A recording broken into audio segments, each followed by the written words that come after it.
Security forces نے بلوچستان کے ضلع شیرانی میں انٹیلیجنس بیسڈ آپریشن کے دوران بھارتی حمایت یافتہ 7 دہشت گردوں کو ہلاک کر دیا۔ پاک فوج کے شعبہ تعلقات عامہ ISPR کے مطابق آپریشن خفیہ اطلاع پر کیا گیا، جس میں دہشت گرد گروہ فتنۃ الخارج سے تعلق رکھنے والے عناصر نشانہ بنے۔ کارروائی کے دوران دہشت گردوں کے قبضے سے بھاری مقدار میں اسلحہ، گولہ بارود اور دھماکہ خیز مواد برآمد کیا گیا۔ ISPR کے مطابق پاکستان کے سیکیورٹی فورسز ملک کو دہشت گردی کی لعنت سے مکمل طور پر پاک کرنے کے لیے پرعزم ہیں اور اسی کارروائیاں جاری رہیں گی۔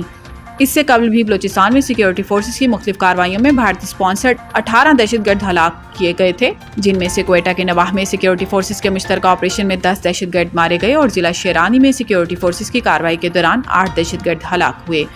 سیکیورٹی ذرائع کے مطابق کوئٹہ میں فورسز نے غزہ بند میں بھارتی سپانسرڈ دہشت گردوں کے خلاف مشترکہ آپریشن کیا۔ وہاں پہاڑی علاقے میں انٹیلیجنس اطلاعات پر ہونے والے اس آپریشن کے دوران شدید فائرنگ کا تبادلہ ہوا، جس کے دوران سیکیورٹی فورسز نے بھارتی سپانسرڈ دہشت گردوں کو ہلاک کر دیا۔ آپریشن کے دوران ہلاک دہشت گردوں سے بھاری تعداد میں اسلحہ اور گولہ بارود برآمد کر لیا گیا۔ فائرنگ کے دوران سیکیورٹی فورسز کے 2 اہلکار زخمی بھی ہوئے۔